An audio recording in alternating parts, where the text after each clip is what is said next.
ان الحمد للہ نحمده ونستعینه ونستغفره ونعوذ باللہ من شرور انفسنا ومن سیئات اعمالنا من يهده اللہ فلا مضل له ومن يضلل فلا هادی له واشهد ان لا الہ الا اللہ وحدہ لا شریک له واشهد ان محمدا عبده ورسوله اما بعد فان خير الحديث كتاب الله وخير الهدي هدي محمد صلى الله عليه واله وسلم وشر الامور محدثاتها وكل محدثة بدعة وكل بدعة ضلالة وكل ضلالة في النار. اعوذ باللہ السمیع العلیم من الشیطان الرجیم من ہمزہ ونفخہ ونفثہ بسم اللہ الرحمن الرحیم. رب اشرح لی صدری ویسر لی امری واحلل عقدۃ من لسانی یفقہوا قولی. بسم اللہ الرحمن الرحیم. ان اللہ وملائکتہ یصلون علی النبی یا ایہا الذین آمنوا صلوا علیہ وسلموا تسلیما.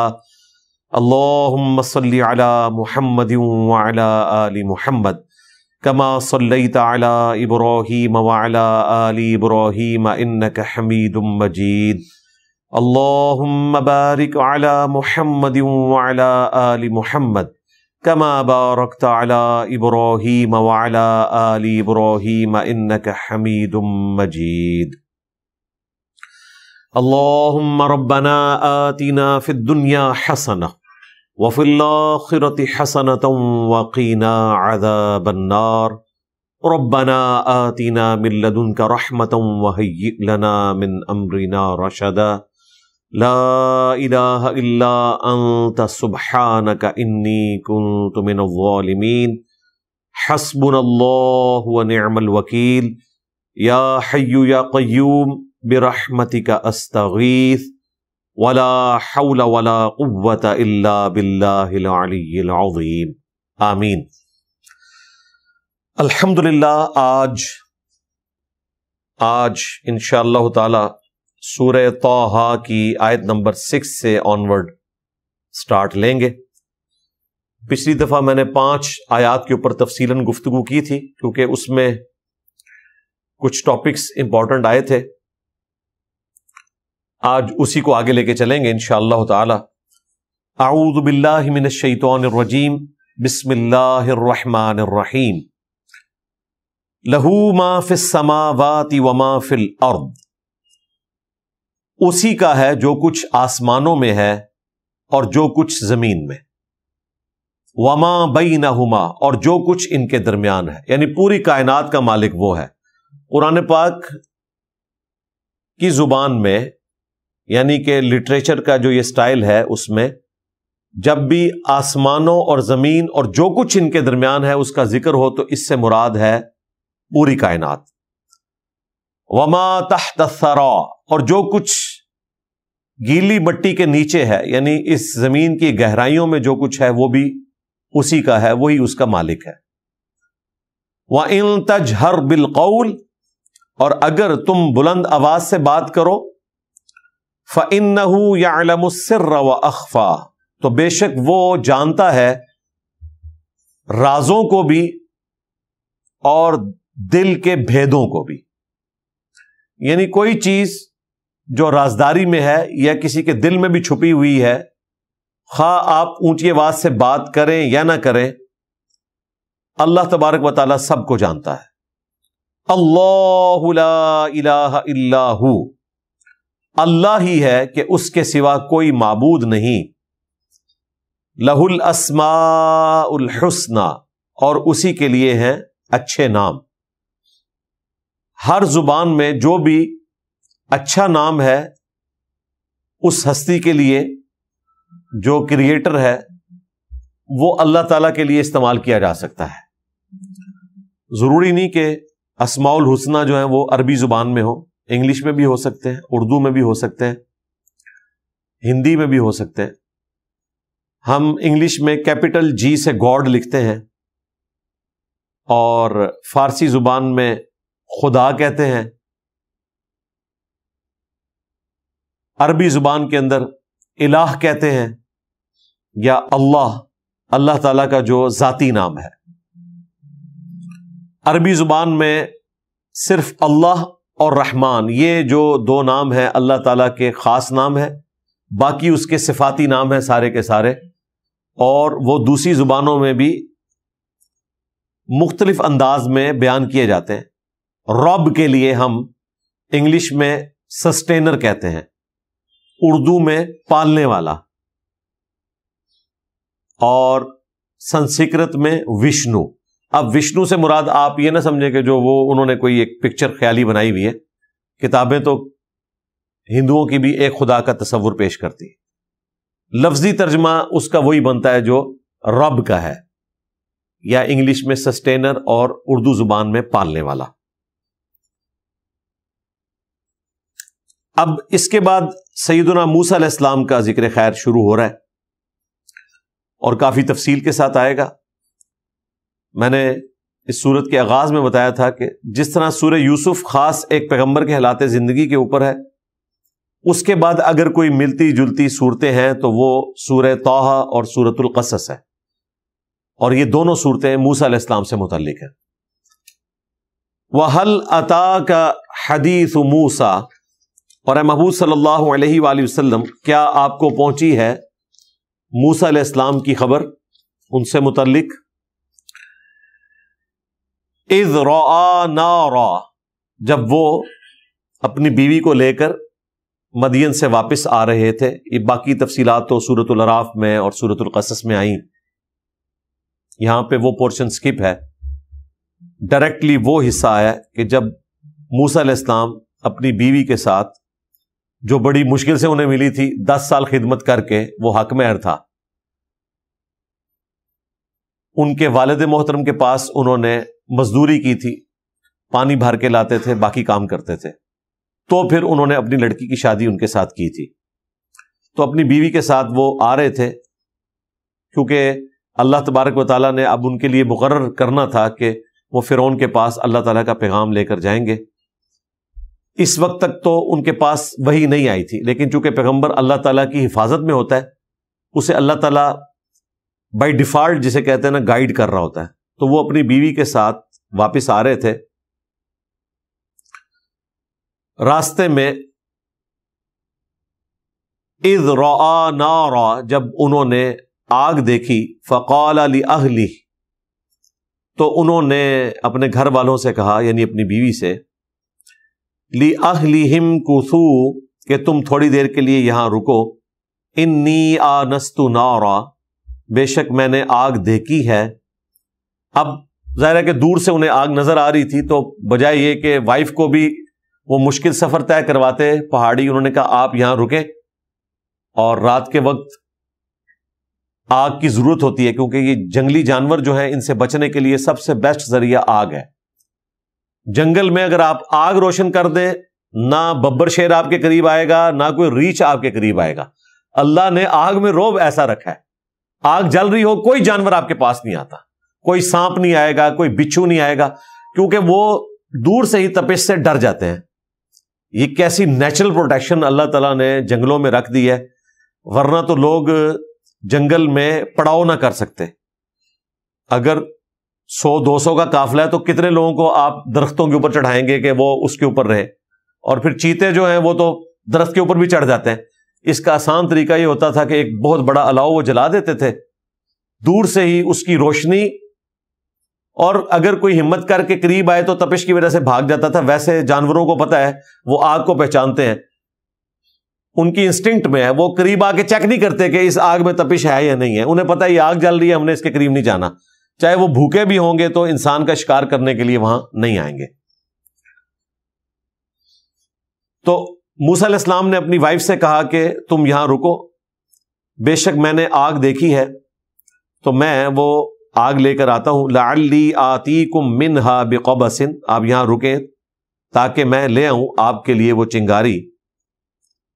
او اجد علی النار ہدا، یا آگ کے پاس مجھے کوئی اور رہنما مل جائے، ہو سکتا ہے وہاں پہ لوگ رہ رہے ہوں، کوئی جھونپڑی ہو، تو ہم راستے میں وہاں سفر کے دوران اپنی تھکاوٹ دور کرنے کے لیے، رات گزارنے کے لیے مہمان بن سکتے ہیں کسی کے۔ ان زمانوں میں آگ جو ہے وہ اسی طریقے سے جلائی جاتی تھی کہ آلریڈی جس کے پاس آگ ہے تو تھوڑی سی آگ اس سے لے لیتے تھے، ادروائز خود ایکٹیویٹی پرفارم کرنا ایک مشکل کام ہوتا تھا۔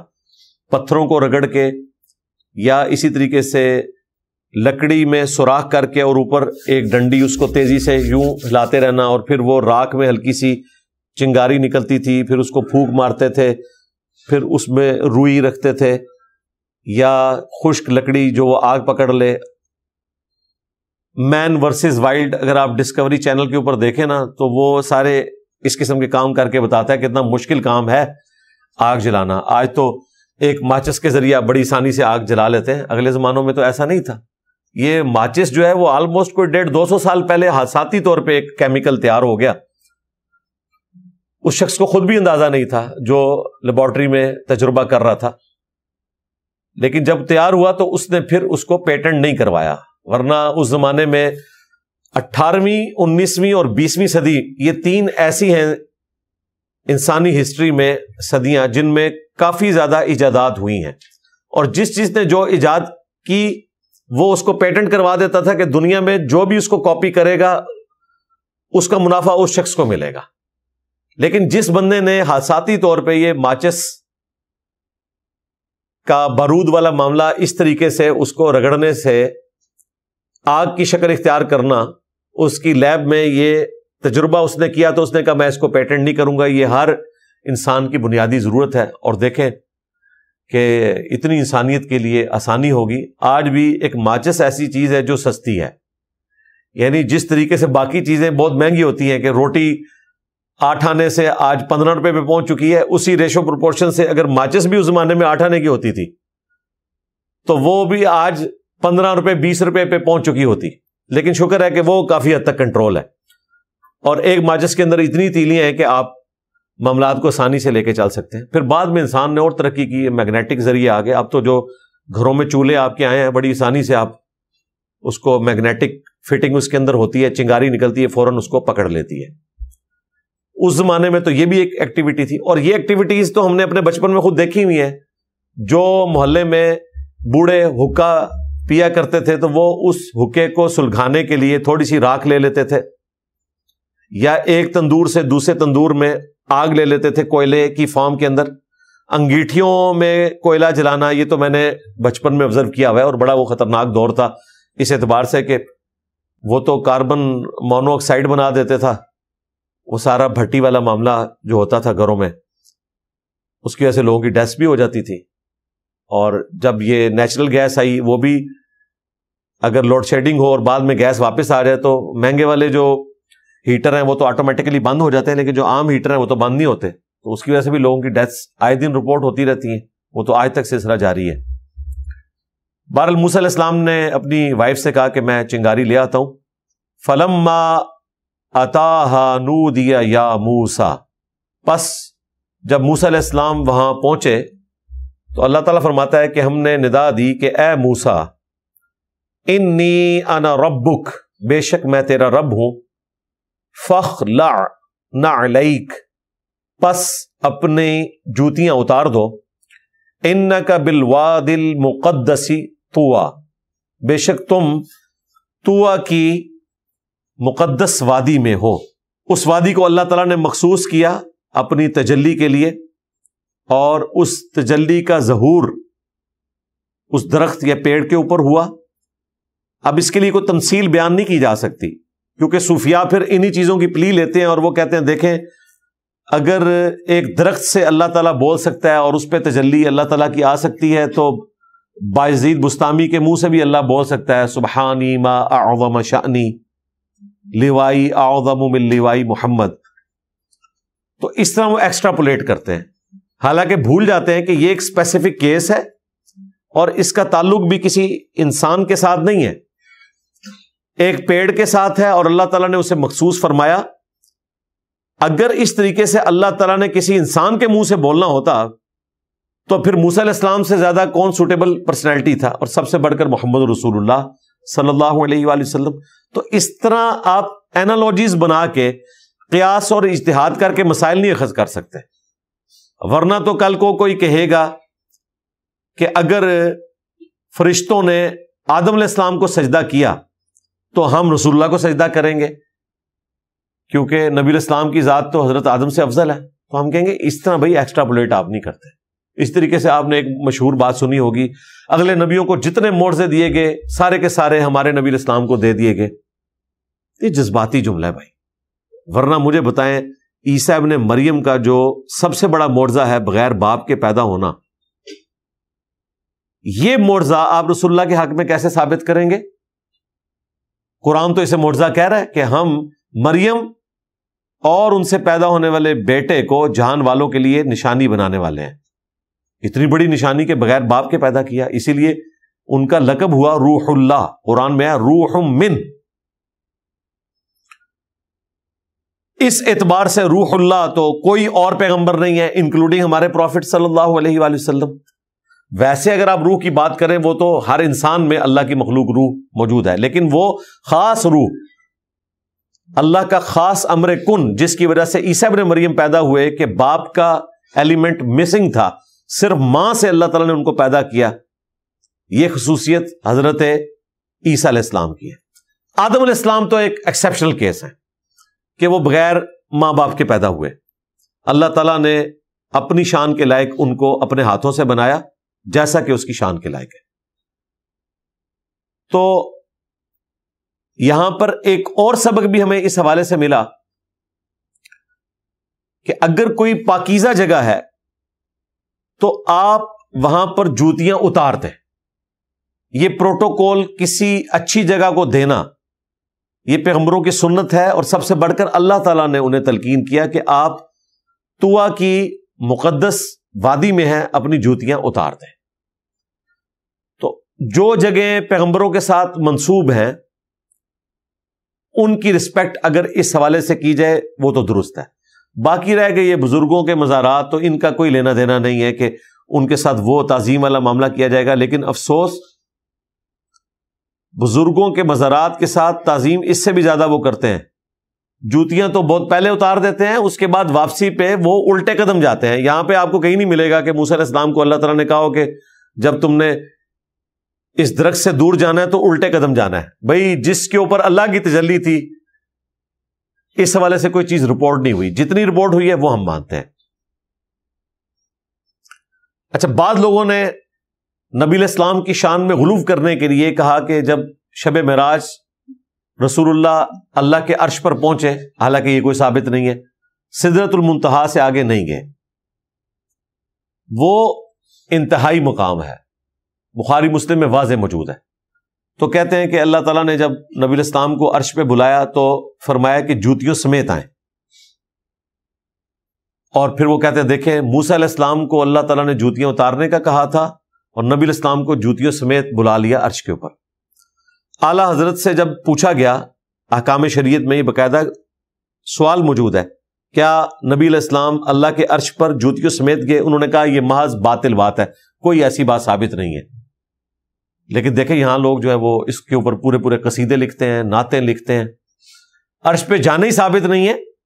دوسرا، اگر بقول ان کے گئے تھے تو جوتیوں سمیت نہیں گئے. انہوں نے خود سے چیزیں مشہور کر دی ہوئی ہیں.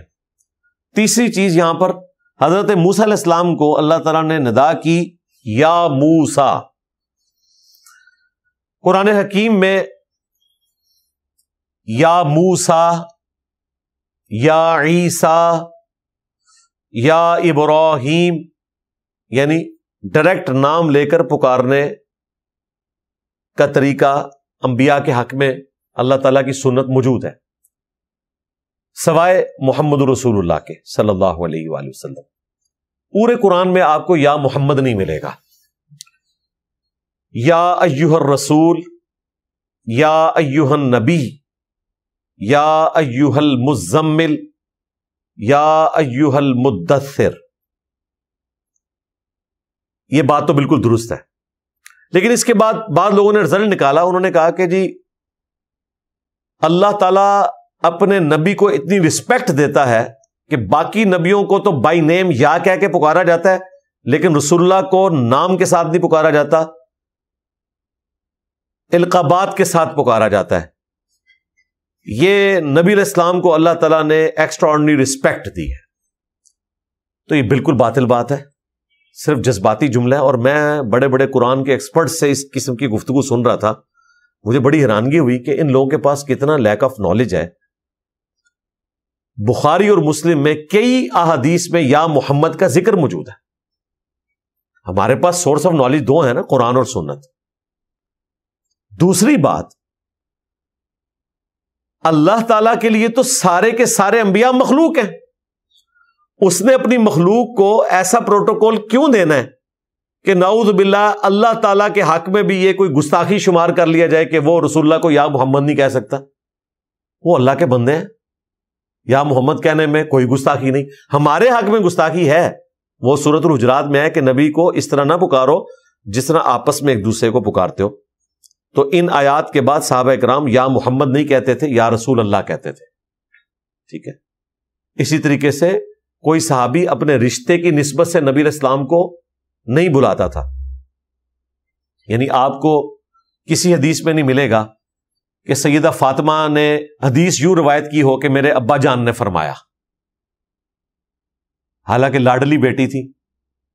اگر وہ حدیث بیان کریں گی تو کہیں گی قال رسول اللہ صلی اللہ علیہ وآلہ وسلم۔ سیدہ عائشہ نے کبھی حدیث روایت کرتے ہوئے یہ نہیں کہا کہ میرے خاوند نے فرمایا، وہ کہیں گی قال رسول اللہ صلی اللہ علیہ وسلم۔ حضرت ابوبکر کبھی نہیں کہیں گے کہ داماد تو بیٹوں کی جگہ ہے اور نبی علیہ السلام میرے داماد ہیں تو میرے داماد نے فرمایا، نہیں، قال رسول اللہ صلی اللہ علیہ وآلہ وسلم۔ مولا علی کبھی اپنے رشتے کی مناسبت سے یہ نہیں کہیں گے کہ یہ تو میرے چچا زاد بھائی لگتے ہیں تو میں کہوں کہ میرے بھائی نے فرمایا، نہیں، قال رسول اللہ صلی اللہ علیہ وآلہ وسلم۔ ہاں، خلیل کا لفظ صحابہ نے استعمال کیا کہ قریبی دوست، اور وہ اس لیے کہ چونکہ نبی علیہ السلام نے یہ الفاظ خود استعمال کیے تھے کہ اگر میں دنیا میں کسی کو خلیل بناتا تو ابو بکر کو بناتا، بخاری مسلم میں آیا، لیکن میں اللہ کو اپنا خلیل بناتا ہوں۔ اور اللہ تعالیٰ نے حضرت ابراہیم علیہ السلام کو اپنا خلیل بنایا، اور نبی علیہ السلام بھی خلیل اللہ ہے، اس اعتبار سے حبیب اللہ ہے صلی اللہ علیہ وآلہ وسلم۔ اللہ تعالیٰ کو کوئی چیز مانے نہیں ہے اس حوالے سے کہ آپ اس کے اوپر کوئی عقیدہ اس اعتبار سے ڈال دیں کہ وہ یا محمد نہیں کہہ سکتا۔ بخاری مسلم میں درجنوں احادیث ہیں جن میں یا محمد کا ورڈ موجود ہے، اور وہ احادیث کون سی ہیں؟ احادیث شفاعت، جن میں آتا ہے کہ تمام انسانیت اپنا سفارشی جب تلاش کرے گی تو سب سے پہلے آدم علیہ السلام کے پاس جائیں گے، وہ اس دن اپنی لغزش کو یاد کریں گے اور لوگوں سے کہیں گے تم نوح کے پاس جاؤ۔ نوح علیہ السلام اپنی لغزش کو یاد کریں گے، وہ کہیں گے تم موسیٰ کے پاس جاؤ۔ وہ اپنی لغزش کو یاد کریں گے، کہیں گے ابراہیم کے پاس جاؤ۔ یوں انسانیت گھومتے ہوئے الٹیمیٹلی عیسیٰ ابن مریم کے پاس آئے گی، اور عیسیٰ ابن مریم کہیں گے کہ آج ایک ہی شخص ہے جس کی اگلی اور پچھلی ساری خطائیں اللہ تعالیٰ نے معاف کر دی ہیں، لغزشیں معاف کر دی ہیں، گناہ نہیں، لغزشیں، اجتہادی خطائیں۔ تم محمد رسول اللہ کے پاس جاؤ۔ تو نبی علیہ السلام کہتے ہیں لوگ میرے پاس آئیں گے تو میں اللہ کے حضور سجدہ کروں گا، اللہ تعالیٰ مجھے حمد کے کلمات سکھائیں گے، اس کے ذریعے میں اللہ کی حمد کروں گا، اور جب تک اللہ چاہے گا میں سجدے میں رہوں گا۔ پھر اللہ تعالیٰ فرمائے گا یا محمد، اپنا سر اٹھائیے، سوال کریں، آپ کی ریکویسٹ سنی جائے گی، شفاعت کریں، آپ کی شفاعت قبول کی جائے گی۔ تو حدیث شفاعت جو دنیا کی ہر حدیث کی کتاب میں آلموسٹ موجود ہے، بخاری میں، مسلم میں، ابو داؤد، ترمذی، نسائی، ابن ماجہ، سب میں الفاظ ہیں یا محمد، تو کوئی گستاخی نہیں ہوئی۔ پھر وہ جو جامعہ ترمذی اور مسند احمد میں حدیث ہے جو مشکات میں 748 نمبر ہے، جس میں نبی علیہ السلام نے خواب میں اللہ تعالیٰ کی زیارت کی،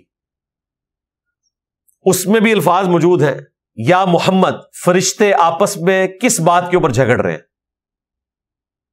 تو رسول اللہ نے عرض کی کہ اے اللہ میں نہیں جانتا. پھر اللہ تعالیٰ نے اپنا دست قدرت جیسا کہ اس کی شان کے لائق ہے نبی علیہ السلام کے کندھے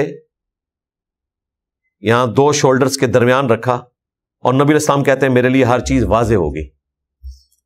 پھر اللہ تعالیٰ نے پوچھا یا محمد فرشتے یہ کس بات میں جھگڑ رہے ہیں؟ تو پھر میں نے بتایا کہ یہ نیک اعمال کے حوالے سے جھگڑ رہے ہیں کہ کس نیک اعمال کی کیا فضیلت ہے، کون سے اعمال گناہ مٹانے والے ہیں.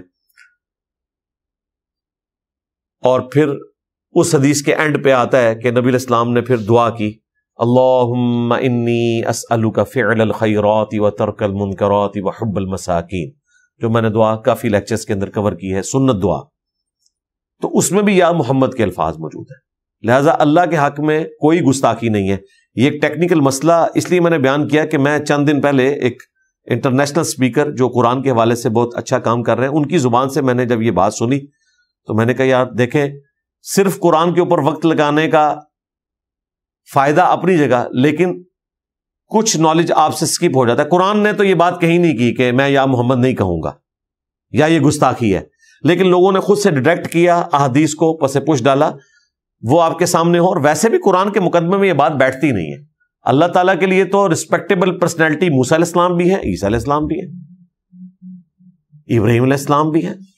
ابراہیم تو وہ ہیں کہ جن کی پیروی کا حکم اللہ تعالیٰ نے ہمارے نبی کو دیا ہے. تو یا ابراہیم بھی نہیں ہونا چاہیے تھا اس ڈاکٹرن میں دیکھا جائے تو یہ جذباتی باتیں ہیں. تو اے موسیٰ اپنی جوتیاں اتار لیجئے، آپ طویٰ کے مقدس وادی میں ہیں. وَأَنَا اخْتَرْتُكَ فَاسْتَمِعْ، اور میں نے تجھے پسند کر لیا ہے، یعنی رسالت کے کام کے لیے چن لیا ہے، تو خوب کان لگا کر سن. لما یوحا، جو کچھ تمہیں وحی کیا جاتا ہے. اور وہی بنیادی دعوت جو تمام انبیاء کی ہے. اننی انا اللہ، بے شک میں ہوں اللہ. لا الہ الا انا، کوئی معبود نہیں سوائے میرے. فاعبدنی، پس میری عبادت کرو. وَأَقِمِ الصَّلَاةَ لِذِكْرِي، اور میری یاد کے لیے نماز کو قائم رکھو. یعنی صرف اللہ کو نہیں ماننا، اللہ کی بھی ماننی ہے.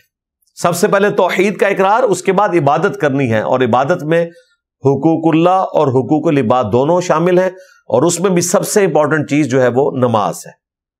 وَأَقِمِ الصَّلَاةَ لِذِكْرِي، اور میری یاد کے لیے نماز کو قائم رکھنا. نماز پڑھنے کا ذکر نہیں، نماز قائم، مراد یہ کہ پابندی اختیار کرنا. ایون صحیح بخاری میں آیا کہ صفیں سیدھی کرو. صف سیدھا کرنا بھی نماز قائم کرنے میں سے ہے، یعنی جماعت کے ساتھ نماز پڑھنا ہی نماز کو قائم کرنا ہے، پورے پروٹوکول کے ساتھ وقت کے اندر. یہ وہ آیت مبارک کا ٹکڑا ہے جو نبی علیہ السلام نے تلاوت کیا اس مشہور حدیث کے اینڈ پر، جو بخاری اور مسلم دونوں میں موجود ہے. نبی علیہ السلام ایک سفر پر تھے، آپ کے ساتھ سینکڑوں صحابہ تھے. رات کے وقت مشورہ ہوا تو اصحاب کی رائے یہی تھی کہ ہم رات کو آرام کرتے ہیں اور فجر کے لیے اٹھیں گے. حضرت بلال حبشی رضی اللہ تعالیٰ عنہ کی ڈیوٹی لگائی گئی کہ وہ مشرق کی طرف اونٹ کے اوپر رخ کر کے بیٹھ جائیں. جیسے ہی پو پھوٹے، یعنی صبح صادق کا وقت داخل ہو، فجر کا وقت داخل ہو، تو وہ باقی لوگوں کو اٹھا دیں گے. اللہ کا کرنا کیا ہوا، تقدیر غالب آئی، حضرت بلال حبشی بھی سو گئے. سب سے پہلے نبی علیہ السلام کی آنکھ کھلی، سورج خوب بلند ہو چکا تھا. آپ صلی اللہ علیہ وآلہ وسلم نے پہلے تو حکم فرمایا کہ یہاں سے پڑاؤ اٹھاؤ، کسی دوسری جگہ پہ ہم جا کے پڑاؤ کریں گے، کیونکہ شیطان کا غلبہ ہوا تھا. صحابہ کرام وہاں سے اٹھے، تھوڑی دور جا کے پڑاؤ کیا. نبی علیہ السلام نے حکم دیا کہ اذان دی جائے. سورج بلند ہے، یہ حدیث بخاری میں بھی ہے، مسلم میں بھی، صحیح مسلم میں تفصیل کے ساتھ ہے. آپ علیہ السلام نے 2 رکعتیں فجر سے پہلے والی ادا کی. یہ حدیث اس بات کا ثبوت ہے کہ فجر کی 2 رکعتیں، یعنی 2 سنتیں جن کو ہم کہتے ہیں، بیسیکلی تو وہ 2 نفل ہیں، جن کے بارے میں بخاری مسلم میں حدیث ہے ہماری ماں سیدہ عائشہ سلام اللہ علیہا کہتی ہیں کہ نبی علیہ السلام اپنی نفلی عبادتوں میں سب سے زیادہ اہتمام فجر کی 2 رکعتوں کا کرتے تھے. اور مسلم شریف میں حدیث ہے، نبی علیہ السلام نے فرمایا فجر کی یہ 2 رکعتیں پڑھنا مجھے دنیا اور دنیا کے اندر جو کچھ ہے اس سے بڑھ کر محبوب ہے. یعنی پوری دنیا کی دولت مل جائے نا، اس سے بڑی دولت فجر کی 2 رکعتیں ہیں. کون سی؟ فرض سے پہلے والی 2 نفل سنت مؤکدہ. آپ نے وہ سفر میں پڑھے، اس کے بعد آپ علیہ السلام نے جماعت کروائی، اور پھر آپ علیہ السلام نے صحابہ کرام سے فرمایا کہ اگر کوئی سویا رہ جائے یا بھول جائے تو جیسے ہی اس کی آنکھ کھلے یا اسے یاد آئے وہ اس وقت وہ نماز پڑھ لے. اس کے لیے اس نماز کا وقت وہی ہے، یعنی نماز قضا بھی نہیں ہوگی اگر کوئی شرعی عذر ہے. یہ نہیں ہے کہ آپ نے روٹین بنائی ہوئی ہے کہ آپ نے رات کو 2 بجے سونا ہے اور پھر صبح 8 یا 9 بجے اٹھ کے فجر پڑھنی ہے، اس کے لیے نہیں ہے. کبھی کبھار یعنی کوئی گلٹی فیل نہ کرے کہ اگر لیٹ اٹھا ہے کہ یار میری فجر قضا ہوگی، کوئی نہیں، اس کے لیے وہی نماز کا وقت ہے. حتیٰ کہ صحیح مسلم میں ایک الگ سے حدیث ہے کہ اگر کوئی اپنے اذکار بھی رات کے بھول جائے یا اسے نیند آ گئی اور وہ اگلے دن ظہر کی نماز سے پہلے وہ سنت اذکار کر لیتا ہے، مثلا سورہ ملک پڑھنی تھی، سورہ البقرہ کی آخری 2 آیات پڑھنی تھی یا اور وظائف، تو وہ ظہر سے پہلے پڑھ لے تو اسے اللہ تعالیٰ وہی ثواب دے گا جو ٹائم پہ ان اعمال کے کرنے کا ثواب تھا.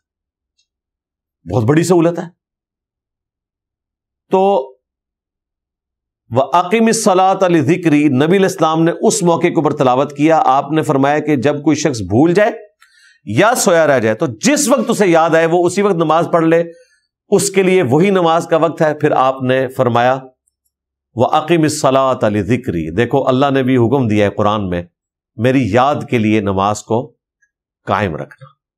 یعنی نماز قائم رکھنا یہ ہے کہ اگر مجبوراً اس وقت کوئی ایسی سچویشن آئی کہ نماز چھوٹ گئی تو آپ جیسے ہی فارغ ہوئے اس سچویشن سے نکلے تو فوراً نماز ادا کریں، کیونکہ نماز کو قائم رکھنا ہے، سستی نہیں کرنی.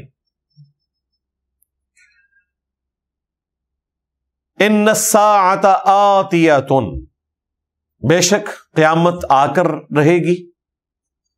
اکاد اخفیہا، اور میں اسے پوشیدہ رکھنا چاہتا ہوں. لتجزا کل نفس بما تسعی، تاکہ بدلہ دیا جائے ہر شخص کو اس کام کا جس کے لیے وہ کوشش کرتا ہے. یہ جو قیامت کا وقت اللہ تعالیٰ نے پوشیدہ رکھا ہے یہی ہمارا امتحان ہے. اس قیامت سے مراد وہ بڑی قیامت بھی ہے اور ایک چھوٹی قیامت بھی ہے جو ہر انسان پر آنی ہے، جو بخاری مسلم میں آیا کہ جب انسان پر موت آئی تو اس کے لیے اس کی قیامت قائم ہو گئی. بخاری مسلم میں حدیث ہے نا، نبی علیہ السلام نے فرمایا کہ اس وقت جو پلانٹ ارتھ پہ زندہ ہے 100 سال نہیں گزریں گے اس پہ قیامت آ جائے گی. بعض صحابہ نے اس کا فہم یہ لے لیا کہ نبی علیہ السلام کی وفات کے 100 سال کے بعد قیامت آ جائے گی. بعض نان مسلمز نے بھی احادیث کا مذاق اڑایا. انہوں نے کہا دیکھو تمہارے پیغمبر کو تو پتہ ہی نہیں تھا، آج تو 1400 سال سے زیادہ گزر چکے. اور بھائی انہی احادیث میں موجود ہے 100 سال پورے ہونے سے بھی کم از کم 40-50 سال پہلے، کیونکہ عبداللہ ابن عمر 74 ہجری میں شہید ہوئے ہیں بنو امیہ کے ہاتھوں نیزہ لگنے سے، اور 100 سال پورے ہوتے ہیں 110 ہجری کے اینڈ پہ، یا آپ کہہ لیں 111 ہجری کے سٹارٹ پہ. تو 111 ہجری سے بھی آلموسٹ 40 سال پہلے عبداللہ ابن عمر سے اس حدیث کے بارے میں جب پوچھا گیا کہ نبی علیہ السلام نے تو فرمایا تھا 100 سال نہیں گزریں گے قیامت قائم ہو جائے گی، انہوں نے کہا نہیں، حالانکہ بھی 100 سال نہیں گزرے تھے، ابھی 40 سال باقی تھے. وہ کہہ سکتے تھے کہ بھئی ابھی تو 40 سال پڑے ہوئے. انہوں نے کہا نبی علیہ السلام کے کہنے کا مقصد یہ تھا کہ اس وقت جو لوگ دنیا میں زندہ ہیں ان کی قیامت ان پر قائم ہو جائے گی، مراد یہ کہ انہیں موت آ جائے گی. تو اس سے پتا چلا کہ موت کے لیے بھی قیامت کا ورڈ استعمال ہوتا ہے. جو شخص مرتا ہے اس کی آخرت کی زندگی شروع ہوگی. جو بخاری میں حدیث ہے, ام عائشہ کہتی ہیں کہ اللہ تعالیٰ نے نبی علیہ السلام کا لعاب دہن مبارک اور میرا تھوک اس دن ایک جگہ جمع کر دیا جو رسول اللہ کی دنیا کی زندگی کا آخری دن اور آخرت کی زندگی کا پہلا دن تھا. یعنی جس دن آپ کی وفات ہوئی وہ آخرت کی زندگی سٹارٹ ہوگی آپ کی, یعنی آپ پر قیامت قائم ہوگی. اب آخرت کی زندگی ہے. جب نبی علیہ السلام وہ مسواک نہیں چبا سک رہے تھے, عبد الرحمن بن ابی بکر نے مسواک دی تو سخت تھی, تو پھر سیدہ عائشہ کو انہوں نے دی, انہوں نے نرم کر کے آپ کو دی, آپ نے پھر دوبارہ منہ میں ڈالی. یوں نبی علیہ السلام کا لعاب دہن سیدہ عائشہ کے منہ میں گیا, اور سیدہ عائشہ نے جب چبایا تو ان کا تھوک نبی علیہ السلام کے لعاب دہن مبارک کے ساتھ ٹچ کر گیا. تو یہ اعزاز حاصل ہوا. اس کے اینڈ پہ الفاظ ہیں بخاری میں کہ وہ رسول اللہ کی دنیا کی زندگی کا آخری دن اور آخرت کی زندگی کا پہلا دن تھا. تو صحابہ کرام علیہم رضوان نے ان احادیث کی تشریح بھی کر دی کہ یہاں قیامت سے مراد یہ نہیں ہے کہ 100 سال بعد قیامت آ جائے گی, کیونکہ بخاری مسلم میں موجود ہے جب حضرت جبرائیل علیہ السلام نے انسانی شکل میں آگے پوچھا قیامت کب آئے گی, تو نبی علیہ السلام نے جواباً کیا کہا تھا, جس شخص سے پوچھا جا رہا ہے وہ پوچھنے والے شخص سے زیادہ اس کے بارے میں نہیں جانتا. یعنی نہ حضرت جبرائیل کو پتا ہے کہ کب قیامت آئے گی, نہ مجھے, البتہ نشانیاں آپ نے بتا دی. وہ نشانیاں کب پوری ہوں گی وہ اللہ کو پتا ہے. ورنہ اگر نبی علیہ السلام کو پتا ہوتا تو آپ فرما دیتے کہ میں نے صحابہ سے کہا نا کہ 100 سال کے بعد قیامت آ جائے گی, تو ایگزیکٹلی آپ نے بتا بھی دیا. وہ 100 سال کے بعد صحابہ کرام کا قرن ختم ہونا تھا. صحیح بخاری اور مسلم دونوں میں حدیث ہے, عبداللہ ابن عمر نے کہا نبی علیہ السلام یہ کہہ رہے تھے کہ صحابہ کا قرن یعنی ان کا زمانہ ختم ہو جائے گا. اور دیکھیں ایگزیکٹلی ایسا ہوا. آخری صحابی ابو طفیل عامر بن واثلہ 110 ہجری میں فوت ہوئے, اور محدثین کا اس پہ اجماع اور اتفاق ہے کہ ابو طفیل عامر بن واثلہ کی وفات کے بعد اگر کوئی شخص یہ کہے کہ میں صحابی ہوں تو وہ جھوٹا ہے. یہ اسٹیبلش ہو چکا ہے کہ وہ آخری صحابی ہیں جو فوت ہوئے. انہوں نے کافی طویل عمر پائی تھی, یہ آلموسٹ کوئی 110 سال کی عمر میں فوت ہوئے. نبی علیہ السلام کی زندگی میں ان کی عمر بمشکل 8-10 سال تھی. یہ ایمان لے آئے, نبی علیہ السلام کو دیکھا, اور پھر خلفائے راشدین کے ساتھ رہے. جنگ صفین میں یہ حضرت علی کے ساتھیوں میں شامل تھے, اور جب حضرت علی نے اس موقع پہ من کنت مولا فہذا علی مولا والی حدیث بیان کی, تو یہی صحابی تھے جو اٹھ کے زید بن ارقم کے پاس گئے اور غدیر خم کی حدیث کو ویریفائی کیا. اور یہ وہ صحابی ہیں جنہوں نے کئی حدیثیں مولا علی سے روایت کی ہوئی ہیں. بعض صحابہ بھی دوسرے صحابہ سے حدیثیں روایت کرتے تھے نا. تو ابو طفیل عامر بن واثلہ رسول اللہ کے صحابی بھی ہیں اور حضرت علی کے اصحاب میں بھی شامل ہیں. اس لیے آپ دیکھیں اہل تشیع ان کو مولا علی کا صحابی کہتے ہیں. وہ ائمہ اہل بیت کے لیے بھی صحابی کا ورڈ یوز کرتے ہیں. تو ابو طفیل عامر بن واثلہ رسول اللہ کے بھی صحابی ہیں اور حضرت علی کے بھی صحابی ہیں, پوری زندگی ان کے ساتھ رہے ہیں. یہ آخری صحابی فوت ہوئے 110 ہجری میں, اور نبی علیہ السلام کی وفات ہوئی تھی 111 کے سٹارٹ میں, یعنی ایگزیکٹلی وہی 100 سال کے بعد تمام صحابہ فوت ہو گئے. بلکہ بخاری مسلم میں الفاظ ہیں, عبداللہ ابن عمر کہتے ہیں نبی علیہ السلام نے اپنی وفات سے 1 مہینے پہلے عشاء کی نماز کے بعد ہمیں مخاطب کر کے کہا تھا کہ اس وقت جو دنیا میں زندہ ہے 100 سال نہیں گزریں گے وہ مر جائے گا. تو وہی ہوا ایگزیکٹلی. آپ دیکھ لیں 100 سال کے بعد صحابہ کا زمانہ مکمل ہو گیا, اور پھر اگلا قرن, اگلا زمانہ سٹارٹ ہو گیا. تو بے شک قیامت آ کر رہے گی, اور میں نے اسے چھپا کے رکھا ہے تاکہ لوگوں کے لیے آزمائش ہو. موت کا وقت بھی چھپایا ہوا ہے, ورنہ تو لوگ پلان کر لیں نا. اگر کسی کو پتا ہو میری 60 سال کی زندگی ہے تو ٹھیک ہے, وہ پھر 1 سال ہی عبادت کرے گا, کہے گا توبہ تو قبول ہو جانی ہے تو آخری سال میں توبہ کر لوں گا, موت کے غرے سے پہلے توبہ قبول ہے. لیکن سب سے بڑا مسئلہ یہ ہے کہ پتہ ہی نہیں کہ مرنا کب ہے. اسی لیے قرآن میں آیا وَلَا تَمُوتُنَّ إِلَّا وَأَنْتُمْ مُسْلِمُونَ، دیکھنا تمہیں موت نہ آئے مگر اس حال میں کہ اللہ کے تابع فرمان ہو کر مرنا۔ اب کسی کو نہیں پتا کہ اس کی موت کب آئے گی، اس لیے اسے ہر وقت اللہ کا تابع فرمان ہونا ہے، ورنہ تو انسان عیاشی کی زندگی گزارے اگر وہ فورس ہی کر سکے کہ میری زندگی کتنی ہے، اور پھر صرف زندگی ہونا بھی کافی نہیں ہے، صحت ہونا بھی ہے، ذہنی توازن بھی کام کرتا ہو۔ یہ نہ ہو کہ جب آپ کو فارغ وقت ملے اس وقت آپ سجدہ کر ہی نہ سکیں، گھٹنے جواب دے جائیں، ہیلتھ ایشوز ہو جائیں، کافی سارے مسئلے انسان کے ساتھ اٹیچ ہو جاتے ہیں، پھر صرف انسان اس وقت اپنی گزشتہ زندگی کو یاد کر کے رو ہی سکتا ہے۔ تو اللہ تعالیٰ نے فرمایا کہ اے موسیٰ، میں نے قیامت کے دن کو اس لیے چھپایا ہے تاکہ ہر جان کو بدلہ دیا جائے جس کے لیے وہ کوشش کر رہا ہے، یہ اس کے لیے آزمائش والا معاملہ ساتھ رہے۔ فَلَا يَصُدَّنَّكَ عَنْهَا، پس ہرگز نہ روکے تجھے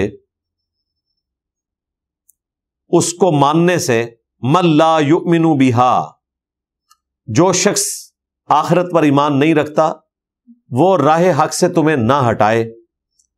وَاتَّبَعَ هَوَاهُ فَتَرْدَىٰ، اور پیروی کرتا ہے وہ شخص اپنی خواہش کی، اگر تم بھی وہی کام کرو گے تو ہلاک ہو جاؤ گے۔ ظاہر ہے یہ انبیاء کو خطاب کیا جاتا ہے اور انبیاء کے ذریعے پوری امت تک پیغام پہنچایا جاتا ہے کہ جو باغی لوگ ہیں ان کی پیروی نہیں کرنی، اس وحی پر ایمان لانا ہے، اور اگر پیغمبروں کی اتباع اور پیروی کرو گے تو کامیابی ہوگی، اور اگر اس طرح خواہشات نفسانی کے پیچھے بھاگنے والوں کی پیروی کرو گے تو تباہ و برباد کر دیے جاؤ گے۔ وَمَا تِلْكَ بِيَمِينِكَ يَا مُوسَىٰ، اور اے موسیٰ یہ تیرے ہاتھ میں کیا ہے، دائیں ہاتھ کے اندر۔ موسیٰ علیہ السلام کے ہاتھ میں عصا تھا، اور پہاڑی سفر میں اس عصا کی ضرورت بھی پڑتی تھی، اگر کوئی جانور اچانک قریب آ گیا تو آپ اس کے ذریعے بھگا سکتے ہیں۔ ابھی بھی جو لوگ فجر کے وقت نکلتے ہیں نا، اور گلی کے آوارہ کتے اگر آپ کے قریب آ جائیں، اگر آپ کے پاس ایک ڈنڈا ہو نا بڑا سا، تو بے شک 8-10 کتے بھی آ جائیں وہ کافی، آپ یوں اس کو لہرائیں نا تو ایک کو ہی لگتا ہے، باقی سب بھاگ جاتے ہیں۔ اس طرح جنگلی جانوروں کے لیے بھی وہ عصا بڑا کام کا ہوتا تھا، ان سے بچنے کے لیے، پلس آپ اس سے سہارا لے سکتے تھے، اور اگر کہیں پیشاب کرنے کے لیے مٹی نرم کرنی ہے تو اس کا دوسرا حصہ نوکیلا ہوتا تھا، اس سے آپ مٹی کھود سکتے تھے۔ اور میں اگلے دنوں نیشنل جغرافک پہ دیکھ رہا تھا، یا ڈسکوری چینل کے اوپر، افریقہ کے اندر سانپ بہت زیادہ ہوتے ہیں، اور اکثر اموات وہاں پر سانپ کے ڈسنے سے ہوتی ہیں، لیکن لوگوں کا روزگار بھی اللہ تعالیٰ نے جوڑ دیا ہے شکار کے ساتھ، جانور شکار کرتے ہیں، کئی دن وہ کھاتے رہتے ہیں، آج بھی وہ اسی طریقے سے زندگی گزار رہے ہیں جو آج سے ہزاروں سال پہلے لوگ گزارتے تھے۔ بڑی مشکل لائف ہے۔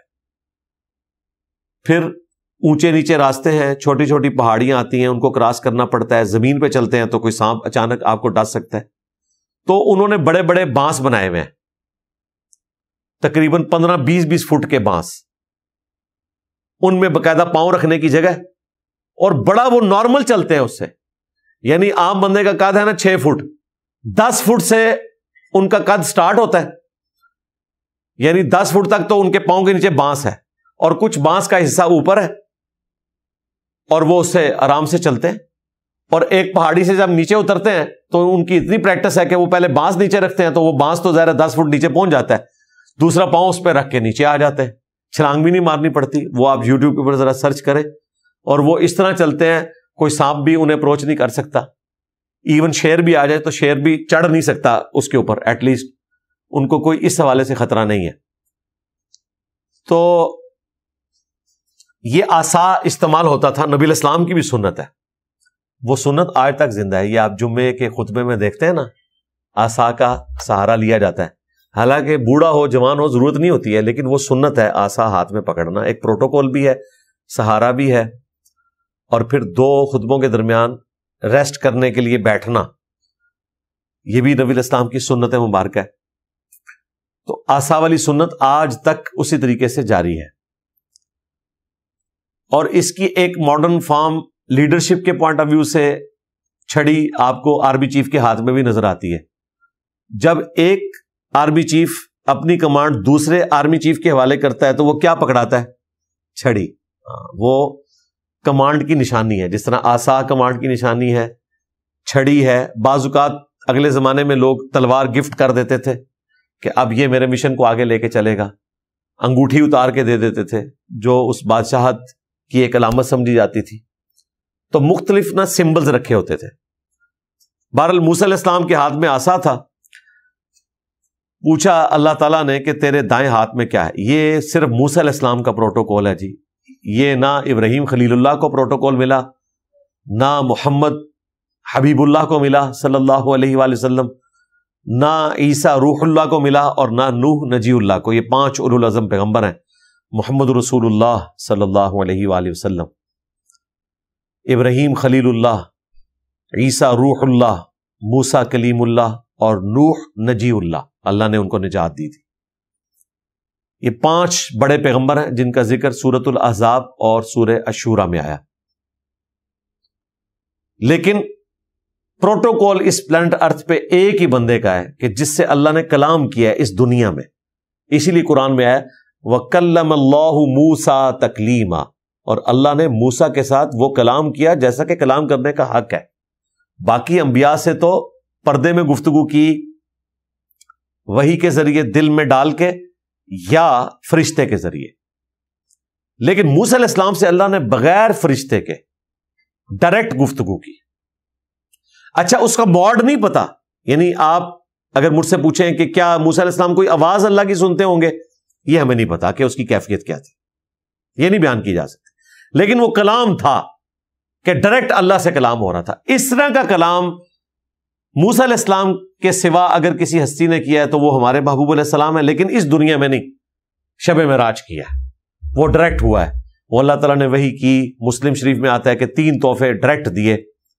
سورۃ البقرہ کی آخری 2 آیات، نمبر 1. نمبر 2 5 نمازیں جو 50 سے کم ہو کر، اور نمبر 3 آپ کا جو امتی شرک نہیں کرے گا نا، at the end of the day میں اسے معاف کر دوں گا. یہ 3 تحفے آپ کو شب معراج ملے تھے، اور یہ ڈائریکٹ اللہ تعالیٰ نے نبی علیہ السلام سے گفتگو کی. لیکن اس پلانٹ ارتھ پہ یہ صرف موسیٰ علیہ السلام کی خوبی ہے کہ دیکھیں کیا لاڈ ہو رہے ہیں کہ تیرے دائیں ہاتھ میں کیا ہے موسیٰ. اب موسیٰ علیہ السلام کے دل میں بھی شوق پیدا ہوا، اللہ سے بات ہو رہی ہے. کوئی سوچ سکتا ہے یار آج کی ڈیٹ تک ایک ہی بندے نے یہ ایکسپیرینس کیا ہے اس دنیا میں، ٹھیک ہے، انسانیت نے ایکسپیرینس نہیں دیکھا.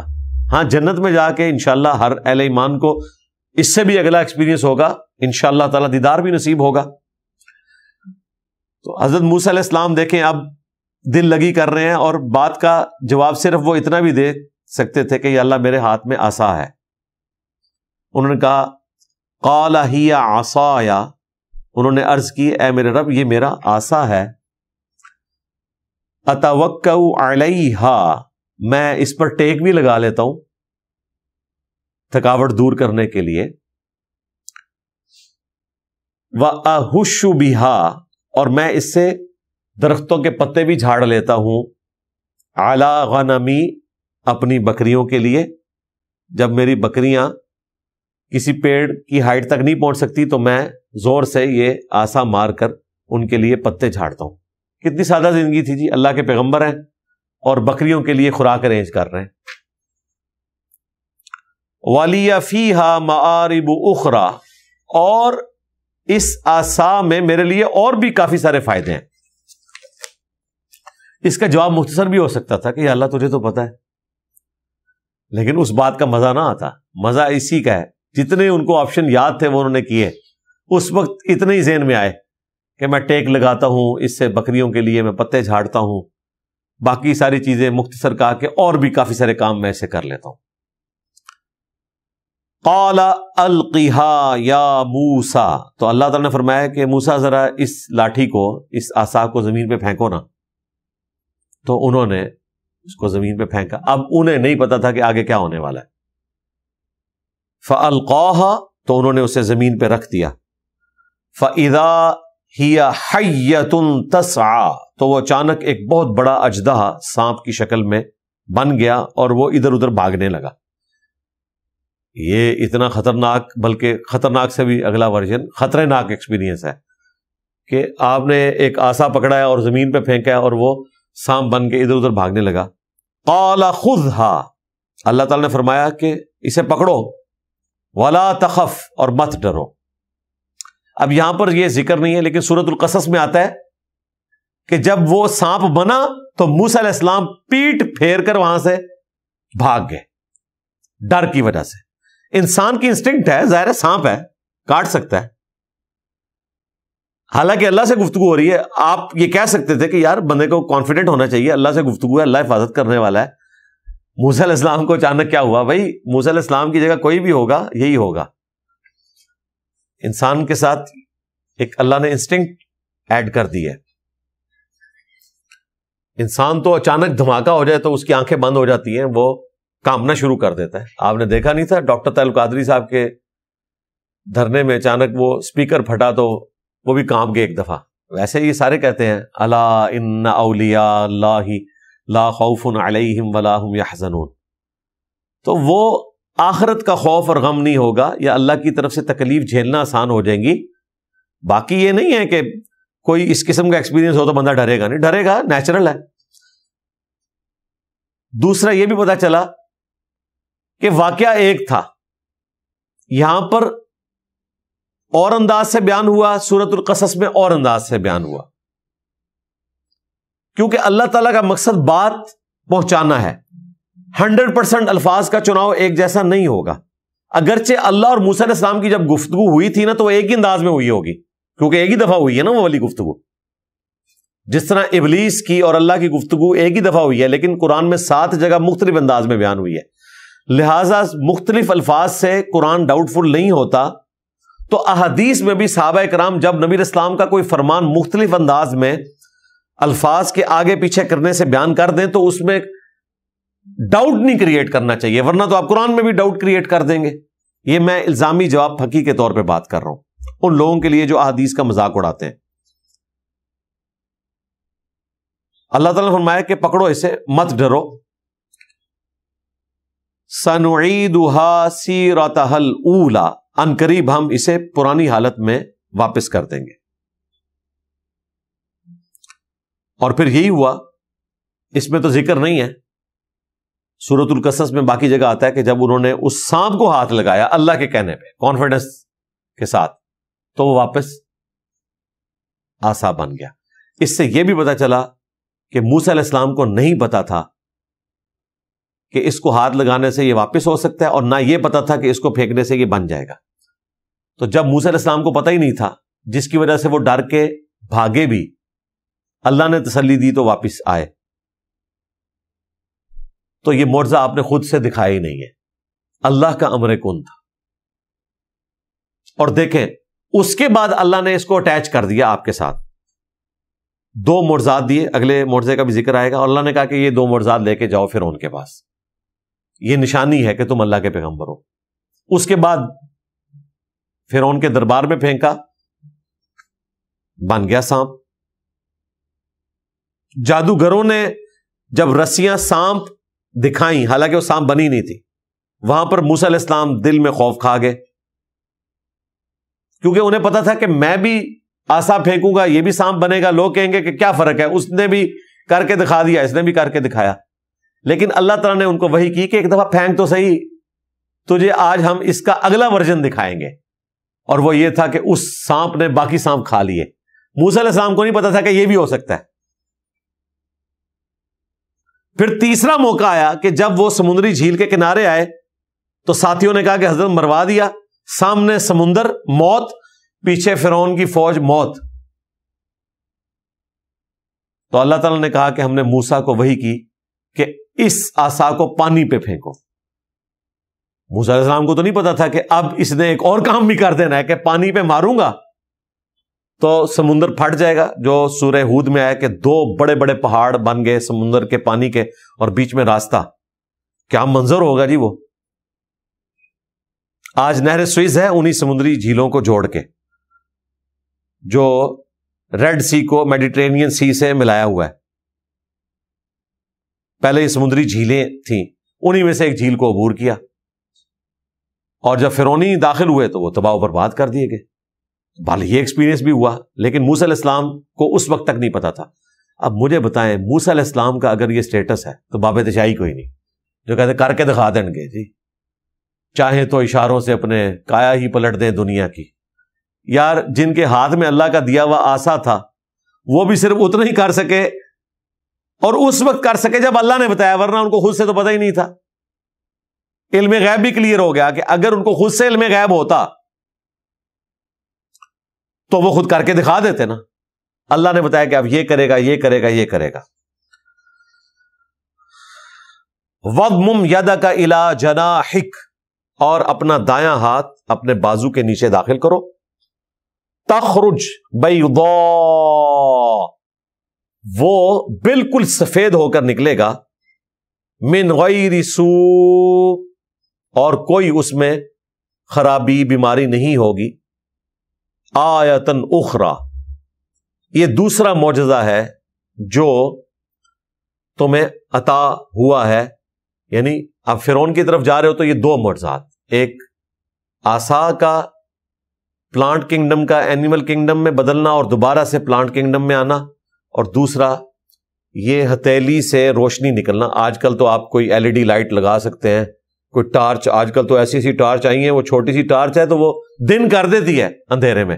اتنی زبردست ٹارچ بنائی گئی ہیں اور اتنی مہنگی ٹارچ ہے, بلکہ بعض تو ایسی خطرناک ہیں کہ بس صرف آپ کے پاس ٹارچ چھوٹی سی ہونا, دنیا کا کوئی جانور آپ کو نقصان نہیں پہنچا سکتا.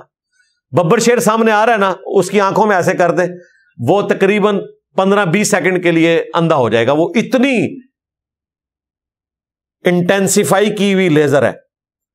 اب یہ انسان کی یا جاندار کسی کی ایک انسٹنکٹ ہے کہ وہ روشنی کی طرف دیکھتا ہے, وہ بس جیسے ہی دیکھے گا نا اس کو تو اپنی فکر پڑ جائے گی, وہ بھاگ جاتے ہیں. وہ انہوں نے منظر دکھایا ہوا ہے, شیر آئے ہیں تو ایسے ماری ہے.